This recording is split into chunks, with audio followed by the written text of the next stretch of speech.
क्या आपने कभी सोचा है संतोषी माता कौन है? ना वे वेदों में वर्णित हैं, ना पुराणों में।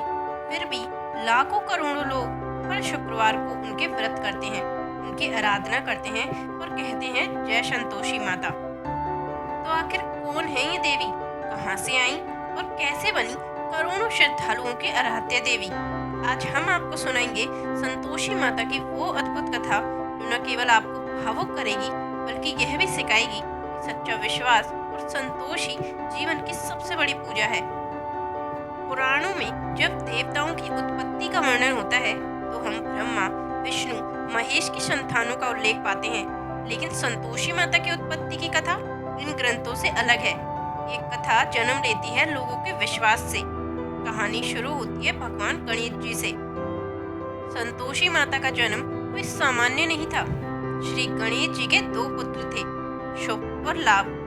एक दिन दोनों पुत्रों ने एक मासूम लेकिन अहम सवाल पूछ लिया। पिताजी, हमारे तो आप ही माता पिता हैं।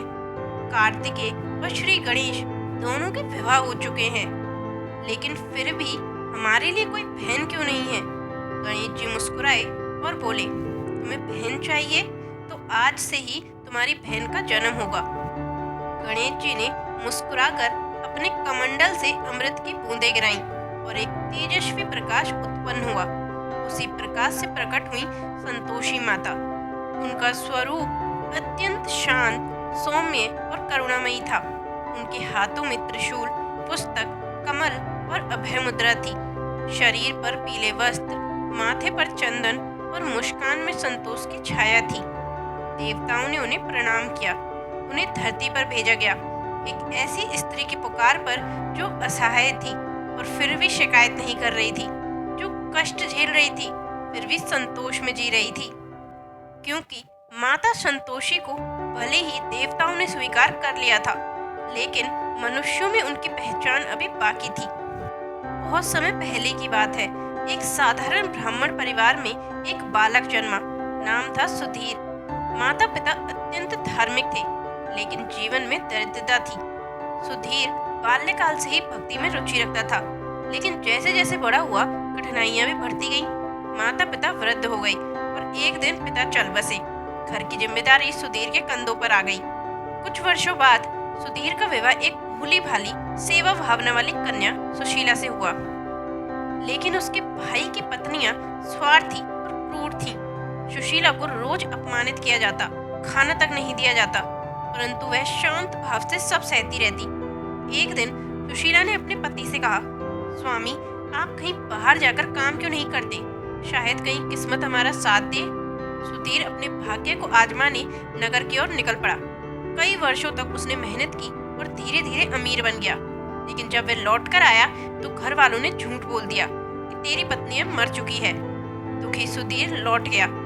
उधर सुशीला को और भी यातनाएं झेलनी पड़ी। बिना भोजन, बिना सहारा, बिना प्रेम, वह केवल भगवान में विश्वास रखे हुए थी। एक शुक्रवार की रात भूखी प्यासी सुशीला ने आकाश की ओर देखा और रोते हुए कहा, हे देवी, यदि कहीं कोई शक्ति है जो नारी के त्याग को देख सकती है तो कृपा करो।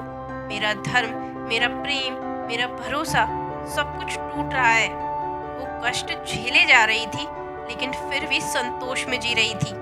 जब सुशीला अगले शुक्रवार को नदी में जल लेने गई, उसे एक वृद्धा मिली। वह कोई और नहीं, स्वयं संतोषी माता थी। उन्होंने कहा, बेटी, क्यों दुखी हो? सुशीला ने सारा हाल कह सुनाया। माता ने कहा, हर शुक्रवार को उपवास करो, केवल गुड़ और चना का भोग लगाओ, क्रोध, द्वेष और असंतोष को त्यागो, कथा सुनो और ना ही कोई खट्टी चीजें खाओ। माता बहुत जल्दी प्रसन्न होती हैं। तुम देखोगी चमत्कार अवश्य होगा। बस वहीं से शुरू हुआ सच्चे विश्वास और अटल श्रद्धा का सिलसिला। सुशीला ने नियम पूर्वक व्रत करना आरंभ किया। पहले शुक्रवार को उसकी जेठानी का घड़ा टूट गया। दूसरे शुक्रवार को खाना पकाते समय उनका हाथ जल गया। धीरे धीरे उसके साथ व्यवहार बदलने लगा।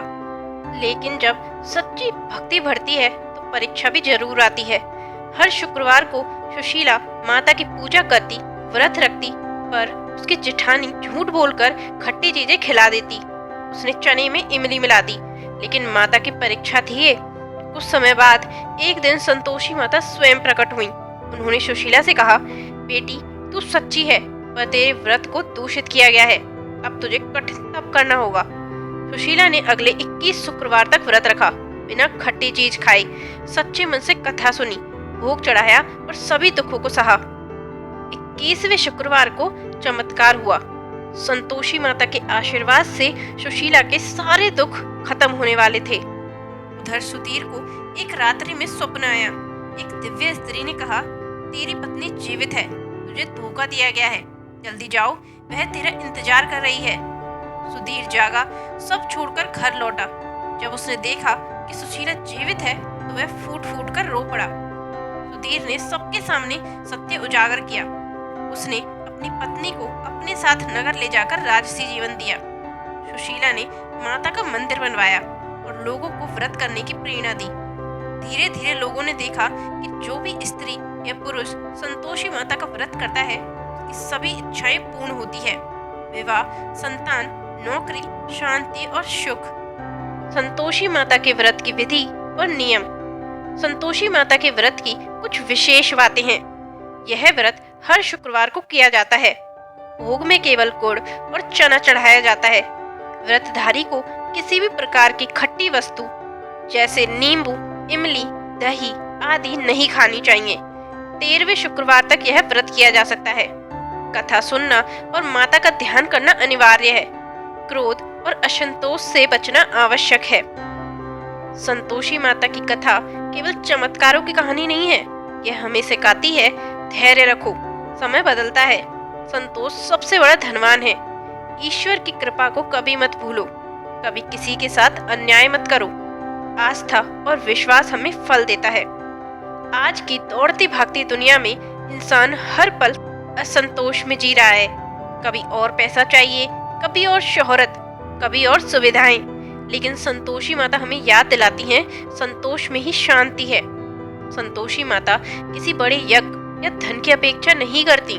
उन्हें केवल पवित्र मन, श्रद्धा और भक्ति चाहिए। अगर आप श्रद्धा से उनका व्रत करें तो वे आपको वो भी देंगी जो आपके भाग्य में नहीं लिखा। संतोषी माता की पूजा कठिन नहीं है। माँ सिर्फ चाहती हैं सच्चा प्रेम, श्रद्धा और संतोष। हर शुक्रवार को व्रत करें, कथा सुने, गुड़ और चने का भोग लगाएं और खट्टी चीजों से बचें। माता का व्रत कहता है, जैसे जैसे संतोष बढ़ेगा वैसे वैसे दुख कम होंगे। आज भी संतोषी माता का कोई विशाल मंदिर नहीं है, ना ही स्वर्ण सिंहासन, पर फिर भी करोड़ों श्रद्धालुओं के हृदय में वो विराजमान है, क्योंकि माँ वहाँ रहती है जहाँ विश्वास होता है। आज भी भारत के कोने कोने में संतोषी माता की पूजा होती है। मंदिरों में उनकी कथा गाई जाती है। लोग शुक्रवार को उपवास रखते हैं और गुड़ चना चढ़ाकर अपनी मनोकामनाओं की पूर्ति की प्रार्थना करते हैं और कहते हैं, जिस घर में संतोष हो वहाँ स्वयं लक्ष्मी निवास करती है। ध्यान रखिए, जिनके पास कम है, अगर वो उसमें खुश हैं, वही सच्चे धनी हैं। जब श्रद्धा अड़िग होती है तो ईश्वर को प्रकट होने में देर नहीं लगती। भक्ति सिर्फ विधि नहीं, भावना है। सच्चे मन से किया गया हर काम ईश्वर तक पहुंचता है। और परीक्षाएं आती हैं, पर हर बार जीत होती है सच्चे भक्त की। अगर आपको भी कभी लगे कि जीवन में मुश्किलें बढ़ रही हैं, तो एक बार शुक्रवार को माँ संतोषी माता का व्रत जरूर करें। कथा पढ़ें, भोग चढ़ाएं और सच्चे दिल से माता को याद करें। शायद वो पल ही आपकी जिंदगी बदल दे। आपका विश्वास ही आपकी शक्ति है। माँ संतोषी हर उस दिल में निवास करती हैं जो संतोष में जीता है। अगर यह कथा आपको प्रेरणादायक लगी हो तो वीडियो को लाइक करें, शेयर करें और चैनल को सब्सक्राइब जरूर करें। कमेंट में जरूर बताएं, क्या आपने कभी संतोषी माता का व्रत किया है? जय जय संतोषी माता मैया, जय संतोषी माता। जो कोई तुम्हें ध्याता, मन वांछित फल पाता। मिलेंगे एक और नई धार्मिक वीडियो के साथ। जब तक जय संतोषी माता।